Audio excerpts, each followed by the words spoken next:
कहानी का पूरा आनंद लेने के लिए इसके पिछले भाग को सुनना बिल्कुल मत भूलिएगा। उसका लिंक मैं आपको डिस्क्रिप्शन बॉक्स पर दे दूँगी और साथ में कमेंट बॉक्स में पिन भी कर दूँगी, तो आप वहाँ से भी जाकर सुन सकते हैं। 2 दिन बाद रोशन नंदिनी को लेने घर गया। ज़रूरी का सामान पैक कर डेरा पर आ गया। रोशन रूम का ताला खोल अंदर सामान रखते हुए कहा, ये है अपना छोटा सा घर। इस छोटे घर में तुम्हें एडजस्ट होने में वक्त लगेगा। नंदिनी बेड को साफ करते हुए बोली, मैं तो एक कमरे में ही खुश हूँ। आपके साथ तो मैं कहीं भी रह सकती हूँ। रोशन नंदिनी को पीछे से बाहों में भरते हुए कहा, यही अदा तो दिल को छू जाती है। वैसे फ़िलहाल मुझे बहुत भूख लगी है और आप थकी हुई हैं। क्यों ना बाहर किसी होटल में खाने चलें। नंदिनी, भूख तो हमें भी लगी है। चलिए मार्केट से सब्जियाँ और किचन का कुछ सामान भी ले लेंगे। रोशन कमरे में ताला लगाकर नंदिनी का हाथ थामे मार्केट जाने लगा। नंदिनी रास्ते में ही रुक गई और बोली, पीछे एक ऑटो आ रहा है, उसमें बैठकर चलते हैं। मैं थक गई हूँ। रोशन, हाँ क्यों नहीं। दोनों ऑटो में बैठकर मार्केट आ गए।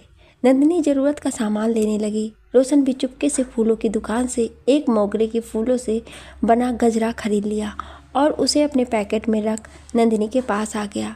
नंदिनी, आप कहाँ थे? मैं कब से इंतज़ार कर रही थी। अब जल्दी से किसी अच्छे होटल में चलिए। रोशन सामान का थैला पकड़ होटल की तरफ बढ़ने लगा। दोनों ने जायकेदार खाना खाने के बाद वहाँ से निकले। रास्ते में आइसक्रीम देखकर रोशन ने कहा, आइसक्रीम खाना है? नंदिनी, नहीं, आप अपने लिए खरीद दीजिए। रोशन 2 आइसक्रीम लेकर नंदिनी के पास आया। एक देते हुए कहा, मुझे माफ़ कर दीजिए नंदिनी, मैं आपको समय नहीं दे पा रहा था। नंदिनी, कोई बात नहीं, अब तो आप मेरे साथ हो, मुझे अब और कुछ नहीं चाहिए। रोशन आगे बढ़ते हुए कहा, मैं आपको कुछ बताना चाहता हूँ, सौम्या और मेरे रिश्ते के बारे में, पर उससे पहले आप हमें माफ़ कर दो। नंदिनी, जानती हैं मैं भी आपका गुनहगार हूँ, पर मैं जानबूझकर आपको धोखा नहीं दे रहा था, वो तो बस अनजाने में हो गया। नंदिनी, आप सुन रही हैं ना मैं क्या कह रहा हूँ? नंदिनी, कुछ तो कहिए। इतना बोल रोशन पीछे मुड़ा। देखा वो अकेला है। नंदिनी बहुत दूर एक पेड़ के पास टेबल पर बैठी है, वहाँ एक लड़का भी है। रोशन भागता हुआ नंदिनी के पास पहुँचा। देखा वो आराम से बैठकर हाथों पर मेहंदी लगवा रही है। रोशन हाँफते हुए कहा, आप यहाँ आराम से मेहंदी लगा रही हैं और मैं बक बक करता हुआ कहाँ से कहाँ चला गया था।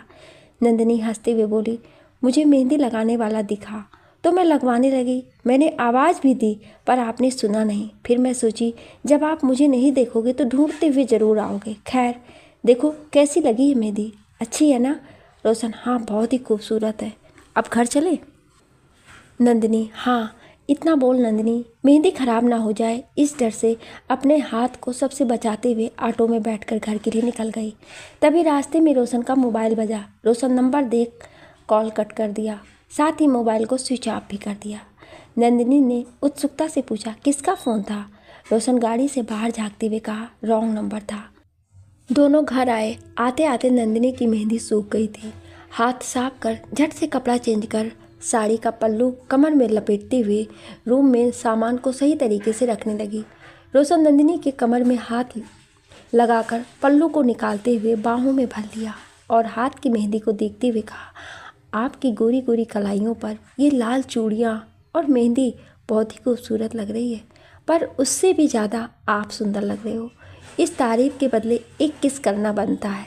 नंदिनी मुस्कुराते हुए बोली, पहले काम निपटा लूँ फिर बाद में किस दे दूँगी।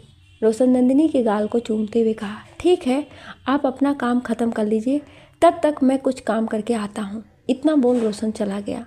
नंदिनी अपने गाल पर हाथ रखते हुए मुस्कुरा दी। उस पल के एहसास भर से रोम रोम खिल उठा। होठों पर मुस्कान लिए वो अपना काम में व्यस्त हो गई। रोशन बाहर निकलकर सौम्या के पास कॉल किया। हेलो सौम्या, कैसी हो? सब ठीक है ना? सौम्या धीमी आवाज़ में बोली, तुम्हारे बिना मैं कैसे ठीक रह सकती हूँ? मैं जब फ़ोन की तब रिसीव क्यों नहीं किया? मैं कितना परेशान हो गई थी, दिल बेचैन सा हो रहा है अलग। क्या तुम मिल सकते हो? रोशन, मैं तुम्हारे घर गया था पर गार्ड ने मुझे तुमसे मिलने ना दिया। तुम मुझसे ऐसी बातें अब ना करना सौम्या, मुझे अच्छा नहीं लगता। तुम अपना ख्याल रखना। सौम्या रोते हुए बोली, कैसी बातें रोशन? मेरे दिल में जो भी है किससे कहूँ? मैं तुम्हें कितना चाहती हूँ इसका अंदाज़ा तुम्हें नहीं है। मेरी बातें अच्छी ना लगे तो हमें माफ़ करना रोशन। क्या करूँ, दिल के हाथों मजबूर हूँ। मुझे तो अब तुम्हारे सिवा कुछ नज़र ही नहीं आता। इतना चाहती हूँ। रोशन ने गहरी सांस लेते हुए कहा, आप मेरी दोस्त हैं और उम्र भर दोस्त ही रहेंगी। मैं नंदिनी से प्यार करता हूँ, वही मेरा प्यार है। सौम्या, एक बात बोलूँ रोशन? रोशन, हाँ बोलिए ना सौम्या। एक क्या, आपके मन में जो भी बात है आप कह सकती हैं। सौम्या बोली, मैं आपकी दोस्त नहीं बल्कि पत्नी बनना चाहती हूँ। मेरी मोहब्बत को दोस्ती का नाम ना दो, इसे मोहब्बत ही रहने दो। अंदाज़ा नहीं था इतनी गहरी चाहत होगी। तुम्हारे इश्क में ये दिल फना होगी। तेरी चाहत दिल को ऐसी लगी कि तुम्हारे दिल में डूबते चले जा रहे हैं। हद से ज़्यादा मिस यू रोशन और खुद से ज़्यादा लव यू रोशन। ठीक है, अब फ़ोन रखती हूँ क्योंकि आपकी नंदिनी आपको ढूंढ रही होगी। बाय। रोशन कुछ ना कहा। सौम्या की बातों से दिल बेचैन हो गया। वो फ़ोन कट कर एक पल के लिए भावुक हो गया। लंबी सांस लेकर मन फ्रेश करते हुए अपने रूम पर आया। नंदिनी, ऐसा कौन सा दोस्त था आपका रोशन जो आपको हमसे दूर बाहर जाकर बात करना पड़ा? रोशन सोचा, अगर सच बताऊंगा तो नंदिनी नाराज़ हो जाएगी, इसलिए सच नहीं बताऊंगा। बातों को छिपाते हुए रोशन बोला, कुछ नहीं नंदिनी, आपके लिए सरप्राइज प्लान कर रहा था, इसलिए बाहर जाकर बात कर रहा था। मैं यहाँ बात करता तो आप सुन लेती। नंदिनी और रोशन दोनों के चेहरे पर मुस्कान छा गई। रोशन, नंदिनी मुझे बहुत बहुत भूख लगी है, आप खाना निकाल दीजिए और हाँ पैकिंग भी कर लीजिए। हम दोनों वैष्णो देवी चल रहे हैं, 2 दिन बाद टिकट है। नंदिनी, पर आपने तो पहले कुछ नहीं बताया, फिर अभी अचानक? रोशन, बस समझ लीजिए नंदिनी कि माता रानी हम दोनों को बुला रही हैं दर्शन देने को। नंदिनी, आपने कब टिकट बुक कराया ये नहीं पूछेंगे, पर इतना ज़रूर जानना चाहेंगे कि क्या सिर्फ हम दोनों ही जा रहे हैं? रोशन, हाँ। नंदिनी, ठीक है पैकिंग कर लेते हैं। कुछ दिन बाद दोनों वैष्णो देवी के लिए निकल गए। ट्रेन का सफ़र ख़त्म हुआ। श्रीनगर से जब बस में बैठे तो नंदिनी तो मानो प्रकृति को देखकर मंत्रमुग्ध हो रही थी। उत्साहित होकर बोली, रोशन देखिए ना कितना खूबसूरत नज़ारा है। ऊंचे ऊंचे पहाड़, उनकी चोटियों को छूते हुए बादल और लंबे लंबे पेड़ जो पर्वत से बाजी लगा रही हैं कि ऊंचा कौन है। पहाड़ पर खेती के खूबसूरत नज़ारे जो लग रहा था किसी ने पेंटिंग किया हो। रोशन, आपको अच्छा लगा तो समझिए कि मुझे आपका यहाँ लाना सार्थक हो गया। आपको खुश देखकर मुझे भी खुशी हुई। आप आनंद लीजिए इन खूबसूरत नज़ारों का, तब तक हम सो लेते हैं। इतना बोल रोशन नंदिनी के कंधे पर सर रखकर सो गया। नंदिनी बस खिड़की से खूबसूरत नज़ारे का लुत्फ उठा रही थी। बीच बीच में ना जाने कितने फ़ोटो खींचकर मोबाइल में और एक चुपके से अपनी सेल्फी भी ले ली। सेल्फी बहुत खूबसूरत था और खूबसूरत हो भी क्यों ना, इतने प्यार से जो सोया था रोशन नंदिनी के कंधे पर। कुछ घंटों बाद वैष्णो देवी पहुँचे। रोशन भी तब तक जाग गया था। बस से उतरकर लगेज लेकर आगे बढ़ने लगा। नंदिनी रोशन का हाथ पकड़कर कदम से कदम मिलाकर आगे बढ़ रही थी। कुछ दूर जाने पर रोशन एक होटल बुक किया। उसी में दोनों सामान अलग रख कर बेड पर लेट गए। थके होने के कारण दोनों सो गए। नंदिनी का जब नींद पूरा हुआ तो देखा रात के 11 बज रहे हैं। नंदिनी, रोशन उठिए ना, बहुत जोर से मुझे भूख लगी है। रोशन नींद में कहा, भूख लगी है तो कुछ बनाकर खा लो और मेरे लिए भी बना देना, हमें भी भूख लगी है। और हाँ, जाने से पहले एक किस कर दें हमें। नंदिनी, उठिए रोशन, ये हमारा घर नहीं होटल है, चलिए बाहर कुछ खा कर आते हैं, फिर सारा होटल बंद हो जाएगा। रोशन हड़बड़ा कर उठा, पैर लड़खड़ाया और वो नंदिनी पे गिर गया। नंदिनी, मुझे तो चोट लग गई। ओ माँ, देख कर नहीं उठ सकते थे आप?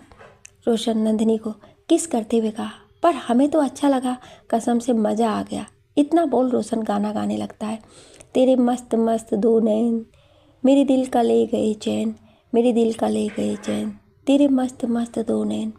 नंदिनी, मुझे चोट लगी है और आपको रोमांच सूझ रहा है। एक तो भूख भी लगी है जोरों से, जल्दी से हमें खाना खिलाएं, नहीं तो हम आपको खा जाएंगे। रोशन, तो किसने रोका है मेरी जान? वैसे मुझे खाने पर कैसा टेस्ट लगेगा आपको पहले सोचता हूँ। एक काम करो, आप खा जाओ, पर मैं आज तो नहाया भी नहीं, अच्छा नहीं लगूंगा खाने में। नंदिनी, अब चुप रहिए रोशन, बिल्कुल चुप, और हटिए मेरे ऊपर से, चलिए कुछ खाने। रोशन, आपका हुक्म सर आंखों पर मेरी नंदू। नंदिनी और रोशन दोनों होटल में खाने के बाद कुछ मार्केटिंग की, फिर रूम में आकर आराम करने लगे। सुबह उठकर वैष्णो देवी पर चढ़ाई जो करनी थी।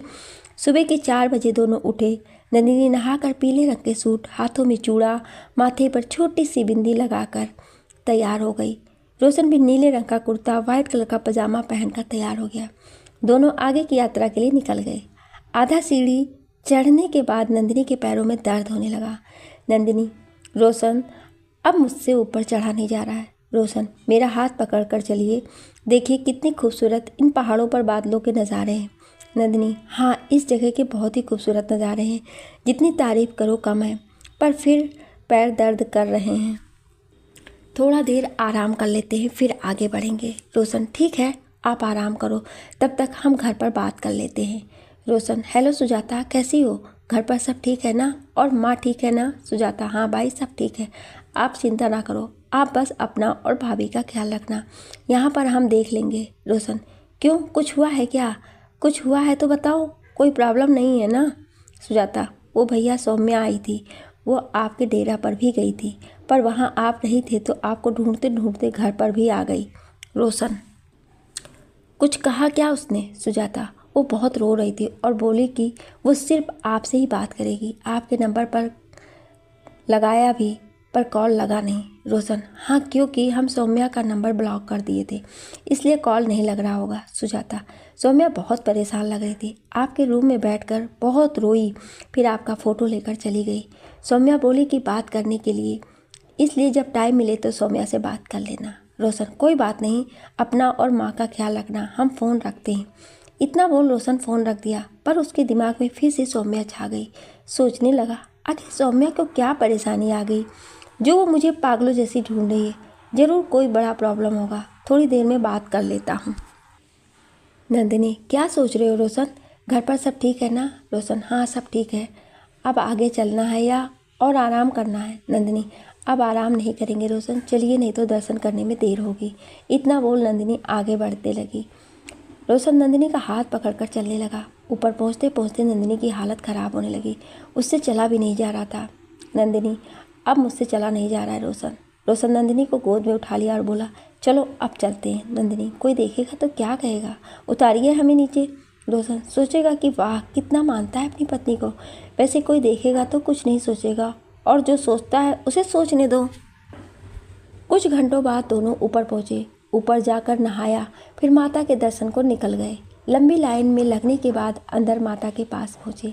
नंदिनी माता के चरणों में सर झुकाकर प्रार्थना की, हे माता, तुम सबकी झोली भरती हो, मेरी भी भर दो। मुझसे रोशन को कभी दूर ना करना। जब तक मैं जीऊँ तब तक रोशन का प्रेम मुझे मिलता रहे, मेरा आंचल खुशियों से भर जाए माँ। रोशन प्रार्थना करने लगा, माँ, आप तो सब जानती हैं, मेरे मन को शांत करें माँ, मुझे सही राह दिखाएं ताकि मैं अपने रास्ते से भटकूं ना। अपना आशीर्वाद हम पर बनाए रखें माँ। दोनों माता के दर्शन के बाद नीचे आए। भैरव बाबा के दर्शन कर कुछ मार्केटिंग की, सभी के लिए सामान खरीदकर घर के लिए निकल पड़े। घर पहुंचकर नंदिनी सबको सामान दिखाने में व्यस्त हो गई। रोशन बाहर आकर सौम्या के पास कॉल किया। रोशन, हेलो सौम्या, कैसी हो? सब ठीक है ना? हमें कैसे याद किया? सौम्या, हम ठीक हैं, दिल की धड़कनों में मोहब्बत की तरह समाये हो। जब भी सांस ली हमने, तुम बहुत याद आए हो। इतना याद करती हूँ, इतना याद करने के लिए किसी वजह की ज़रूरत नहीं है हमें। इतना कहना काफ़ी होगा कि तुम मेरी पहली और आखिरी मोहब्बत हो। पर यहाँ कुछ ठीक नहीं है रोशन। पापा मेरी शादी कर रहे हैं, वो कोई नेता का बेटा है, अपनी राजनीति को आगे बढ़ाने के लिए ये शादी कर रहे हैं। हमें ये रिश्ता मंजूर नहीं, हम अभी शादी नहीं करना चाहते हैं, और करेंगे भी तो अपने मन के अनुसार। तुम बताओ हम क्या करें? रोशन, तुम्हारे पापा कुछ सोच कर ही शादी कर रहे होंगे, और अच्छा तो है, नेता का बेटा है, मान सम्मान हर कुछ मिलेगा, शादी कर लो। पर अगर तुम्हें ये रिश्ता मंजूर नहीं है तो अपने पापा को मना कर दो, कह दो कि अभी शादी नहीं करेंगे। एक बात कहेंगे, तुम्हें आगे बढ़ना चाहिए, मुझे भूल जाओ सौम्या। सौम्या, कितनी आसानी से तुमने कह दिया रोशन कि हमें भूल जाओ। हम अगर वही बात कहेंगे कि तुम नंदिनी को भूल जाओ तो कहना आसान है रोशन बाबू, पर करना मुश्किल है। अजीब दस्तूर है इस मोहब्बत का, जिसमें रूठ कोई जाता है पर टूट कोई जाता है। रोशन, मैं तुमसे रूठा नहीं हूँ, पर जो तुम्हारे लिए अच्छा है वो बतला रहा हूँ। तुम हाँ कह दो सौम्या, हमें बहुत खुशी होगी। सौम्या, ठीक है, तुम्हारी खुशी की खातिर हम हाँ कह देते हैं, पर तुम्हें उस दिन आना होगा और सिंदूर का डिब्बा भूलना नहीं। शादी ठीक हो जाने पर हम कार्ड भिजवा देंगे। और हाँ, नंदिनी को भी लाना, उसे कुछ दिखाना है। रोशन, हम बहुत खुश हैं कि तुमने हाँ कह दी शादी के लिए। मैं ज़रूर सिंदूर की डिबिया भी लाऊंगा और नंदिनी को साथ लेकर आऊँगा। अब फ़ोन रखता हूँ, नंदिनी इंतज़ार कर रही होगी। सौम्या, तुम्हें सिर्फ नंदिनी की फिक्र है, मेरी फिक्र नहीं। प्यार ना निभा सको पर दोस्ती तो निभा लो। प्यार निभाने के लिए हम हैं ना। रोशन, बाय सौम्या, अपना ख्याल रखना। अब फ़ोन रखते हैं। सौम्या, हम अपना ख्याल रखेंगे, पर तुम मेरा वादा ना भूलना, सिंदूर की डिबिया ज़रूर लाना। बाय। रोशन सोच रहा था ये सिंदूर की डिबिया क्यों मांग रही है। खैर छोड़ो, अभी नंदिनी के पास जाता हूँ। नंदिनी, कहाँ थे आप रोशन इतनी देर से? रोशन, कुछ नहीं, बस दोस्तों के साथ थोड़ा गप्पे मार रहा था। शाम में आप पैकिंग कर दीजिएगा नंदिनी, डेरा के लिए निकल जाएंगे। नंदिनी, रोशन, अपने कमरे में हम आपका फ़ोटो लगाए थे, वो फ़ोटो नहीं है, कहाँ गया? वो मेरा फेवरेट फ़ोटो था। रोशन समझ गया कि वो फ़ोटो सौम्या लेकर चली गई, फिर भी बातों को नज़रअंदाज करते हुए बोला, ठीक से ढूंढिए नंदिनी, कहाँ जाएगी? होगी रूम में ही। नंदिनी, हम रूम में हर जगह देख लिए पर नहीं मिला। रोशन नंदिनी को बाहों में लेते हुए कहा, छोड़िए फ़ोटो को, हम है ना आपके पास। उस फ़ोटो से अच्छा नया फ़ोटो लगाइएगा अपने प्यारे से बच्चे का। नंदिनी शर्मा कर मुस्कुरा कर रोशन से लिपट गई। सौम्या की शादी नेताजी के बेटे के साथ ठीक हो गई। लड़का भी विधायक था, घर में सभी खुश थे सिवाय सौम्या के।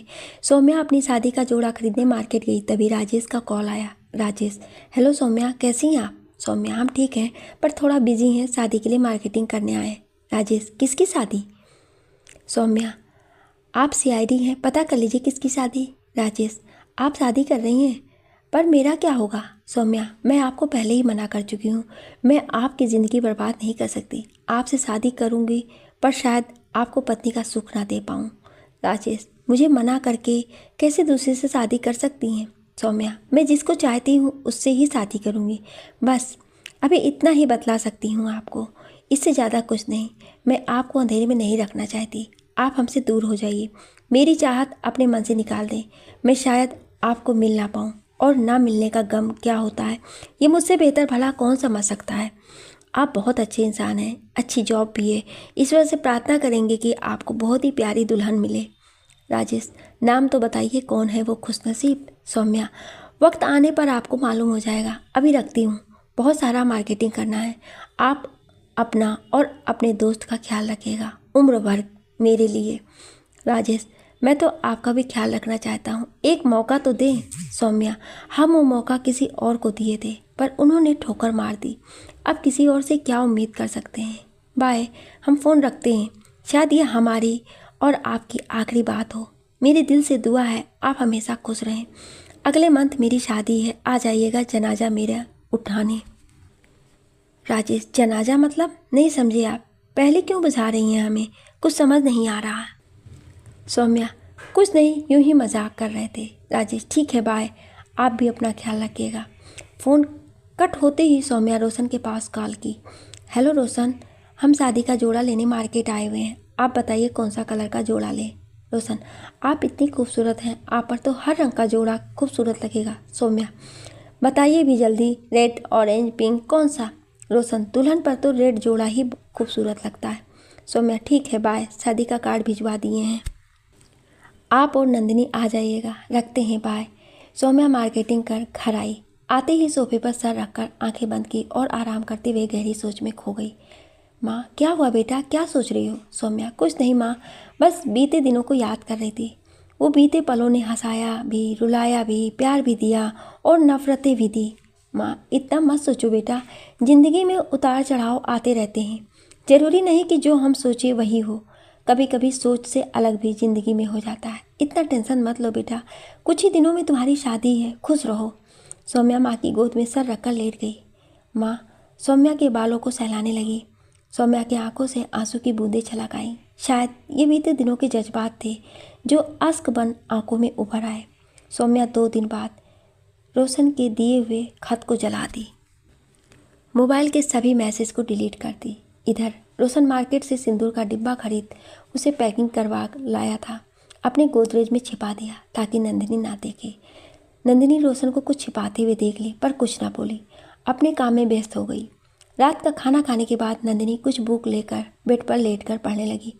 बुक से रोशन का दिया हुआ पुराना खत निकल आया। नंदिनी वो खत पढ़कर मुस्कुरा दी। सोचने लगी बीते वक्त कितने खूबसूरत थे। आजकल की मोबाइल की दुनिया में भी खत हम दोनों को करीब लाया। रोशन आईने में खुद के बाल ठीक करते हुए कहा, क्या बात है नंदिनी, आज बुक पढ़े जा रहे हैं? ऐसा क्या लिखा है बुक में कि आपके चेहरे पर इतनी मुस्कुराहट छा गई? नंदिनी मुस्कुराते हुए बोली, बुक नहीं, आपके भेजे हुए लव लेटर को पढ़ रही थी। रोशन अपने पैकेट से फूलों का गजरा निकालकर नंदिनी के बालों में लगाते हुए कहा, इतनी मोहब्बत है तुमसे नंदिनी, तुम पे मिट जाने की जी चाहता है। आज तुम्हें बाहों में भर के लुट जाने को जी चाहता है। चाहत है इस दीवानगी में मेरी, बस तुम्हारा हो जाने को जी चाहता है। Love you my lovely wife. Nandini मुस्कुराकर रोशन को गले से लगा ली। कुछ पल बाद नंदिनी रोशन से कही, एक बात पूछूं रोशन, आप बुरा तो नहीं मानोगे ना? और जो भी कहेंगे सच कहेंगे? रोशन बेड पर लेटते हुए कहा, नहीं, बिल्कुल बुरा नहीं मानूंगा। जो पूछना है पूछ सकते हो आप। नंदिनी रोशन का हाथ अपने हाथों में लेते हुए बोली, क्या आप सच में सौम्या को पसंद करते हैं? रोशन, हाँ, पहले वो अच्छी नहीं लगती थी पर पता नहीं कैसे मैं उसकी तरफ खींचता चला गया। सौम्या के पापा ने बतलाया कि वो बहुत बीमार है, शायद कुछ ही दिनों की मेहमान है। मैं भावुक हो गया और सौम्या की तरफ धीरे धीरे जाते जाते कुछ ज़्यादा ही करीब चला गया। पर जितना प्यार आपको करता हूँ शायद इतना सौम्या को नहीं करता। नंदिनी, क्या सौम्या हमसे भी खूबसूरत लगी आपको, जो आप उसके प्रति आकर्षित हो गए? रोशन, आपसे ज़्यादा खूबसूरत तो नहीं, पर उसका चुलबुलापन, उसके हाव भाव, उसका चेहरा मुझे आकर्षित कर गया। पर अब ऐसा कुछ नहीं है। मैं मानता हूँ कि कुछ पल के लिए मैं भटक गया था, पर अब सिर्फ आपका हूँ। नंदिनी खामोश हो गई। रोशन, क्या हुआ नंदिनी, और कुछ पूछना है तो पूछ सकती हो। नंदिनी, मुझे अब कुछ नहीं पूछना, जो पूछना था पूछ ली। एक बात है कि आपको हम पर विश्वास नहीं, तभी तो आप हमसे बातें छुपाने लगे हैं। रोशन, ऐसा कुछ नहीं है, मैं डर गया था कहीं आपको मेरा कोई बात आपके मन को ठेस ना पहुंचा दे। एक मिनट, कहीं आप हमें गोदरेज में कुछ रखते हुए तो नहीं देखा? नंदिनी, हाँ। रोशन, सौम्या सिंदूर का डिब्बा मांगी थी, वही रख रहा था। सोचा आपको बुरा लगेगा इसलिए नहीं बताया। अब सो जाइए, कल मुझे सुबह ड्यूटी जाना है। कुछ दिन बाद सौम्या की शादी का दिन भी आ गया। सौम्या के घर को दुल्हन की तरह सजाया गया। ऊंचे ऊंचे भव्य पंडाल, अनेक प्रकार की मिठाइयाँ और कई प्रकार के भोजन बनाए गए। कुछ रस्म बहुत ही राजसी तरीके से हुए। आज सौम्या का बारात आने वाला है। सौम्या अपने हाथों और पैरों में लगी मेहंदी को बहुत ही प्यार से देख रही थी। रंग भी बहुत गहरे चढ़े थे हाथों में। सौम्या शादी के जोड़ी में बहुत ही प्यारी लग रही थी। गोरे मुखड़े पर काजल, बिंदी, टीका चमक रहे थे। सर पर लाल चुन्नी, उसके नीचे फूलों का गजरा महक रहे थे। 16 श्रृंगार कर सौम्या आईने के सामने खड़ी थी। मन से रोशन को याद कर रही थी। काश रोशन तुम अभी मेरे पास होते, तुम्हें जी भर कर देखने को जी जा रहा है। सौम्या सोचने लगी, क्यों ना एक कॉल करूं रोशन को। सौम्या, हेलो रोशन, कहाँ हो? रोशन, निकल गया हूँ, बस रास्ते में हूँ, कुछ घंटे में आ जाऊँगा। सौम्या, मैं बहुत देर से इंतज़ार कर रहा हूँ रोशन, जल्दी आओ। रोशन, बहुत जल्द आ रहा हूँ, बाय। सौम्या की माँ कमरे में आती है और सौम्या से कहती है, बेटा चलो, बारात आ गया है, तुम भी थोड़ा देख लो। सौम्या, नहीं माँ, मैं नहीं देखने जाऊँगी, मेरी तबीयत कुछ ठीक नहीं लग रहा है, मैं यहीं आराम करती हूँ। माँ, कुछ देर बाद जयमाला होगा, उसकी तैयारी कर देती हूँ। इतना बोल माँ जयमाला की तैयारी में लग गई। सौम्या, माँ एक गिलास पानी किसी नौकर को कहकर भिजवा दें, हमें दवा खानी है। माँ, किस चीज़ की दवा? सौम्या माँ के गले से लिपटते हुए बोली, ऊपर जाने की दवा। अरे माँ, मजाक कर रही हूँ, सर दर्द कर रहा है इसलिए सोचे कि दवा खा लेते हैं, आराम मिल जाएगा। माँ, बिल्कुल पागल हो, कैसी कैसी बातें करती हो, मुझे तो डरा ही दिया तुमने। ठीक है, अभी भिजवाते हैं। सौम्या माँ के गालों को चूमते हुए बोली, माँ आप बहुत ही प्यारी हो, आप जैसी माँ सबको मिले, लव यू माँ। सौम्या दवा खाकर सोफे पर बैठ गई। कुछ पल बाद सौम्या की कजिन सौम्या को जयमाला के लिए लेने आई। देखा सौम्या आराम से सोफे पर बैठी है। सभी सौम्या को छेड़ते हुए बोले, क्यों दीदी, क्या कर रही हो? शादी के पहले आराम कर रही हो? अच्छी बात है, चलो स्टेज पर जीजाजी बैठ गए हैं। मासी बोली आपको जयमाला पर ले जाने के लिए। सौम्या, एक सेकंड रुको, हम वॉशरूम से आते हैं। वॉशरूम में जाते ही सौम्या को उल्टी होने लगी। फ्रेश होकर सौम्या अपनी बहन के पास आई और बोली, चलो। आगे आगे उनकी बहन फूल की वर्षा करती गई और सौम्या पीछे से फूलों की चांदनी में आगे बढ़ती गई। लग रहा था जैसे कोई परी फूलों के रास्ते पर चल रही हो, पर सौम्या के कदम लड़खड़ा रहे थे। तभी एक बहन ने पूछा, क्या हुआ दीदी? सौम्या, कुछ नहीं, लहंगा फंस रहा है इसलिए ऐसा हुआ। सौम्या स्टेज पर गई। दूल्हा हाथ पकड़कर जयमाला कुर्सी के पास लेकर आया। सौम्या दूल्हे को टीका लगाई। टीका लगाते ही सौम्या स्टेज पर ही गिर गई। तभी रोशन भी आ गया। जब देखा सौम्या स्टेज पर गिर गई है, रोशन दौड़ता हुआ स्टेज पर चढ़ गया और सौम्या को उठाने लगा।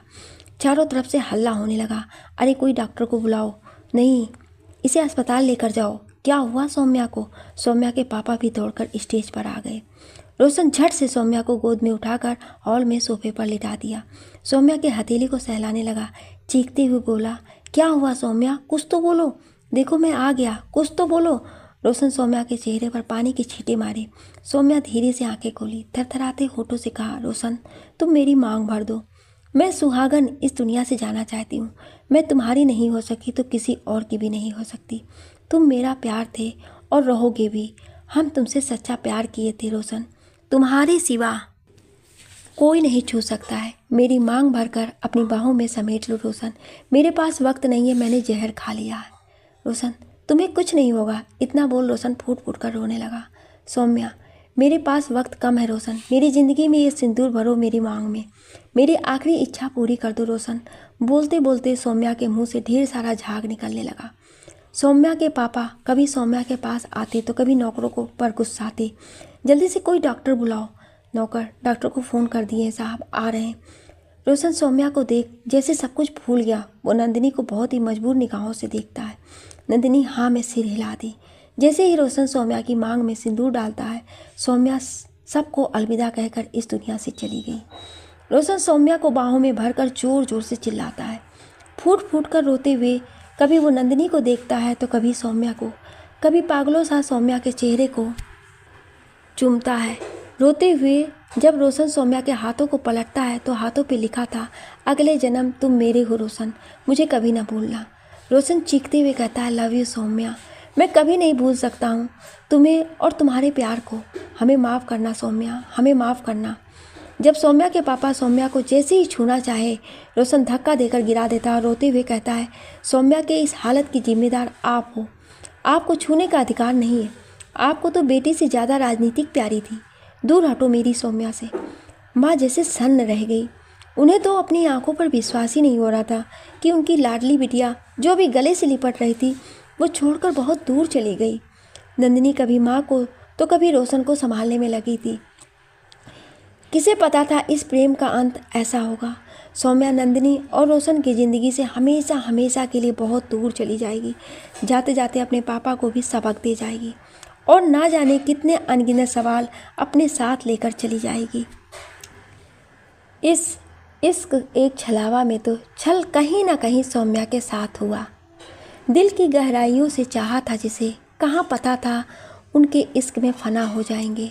इश्क तो किए थे अपने दिल की गहराइयों से, पर ये तो इश्क होकर भी एक छलावा निकला। आप सभी लोगों का इस कहानी को इतना प्यार देने के लिए बहुत बहुत धन्यवाद। लिखने और बोलने में कोई त्रुटि हुई हो उसके लिए क्षमा प्रार्थी हूँ। आपको ये कहानी कैसी लगी हमें कमेंट करके ज़रूर बताएं और ऐसी इंटरेस्टिंग कहानियाँ सुनने के लिए हमारे चैनल को सब्सक्राइब जरूर करें। Thank you.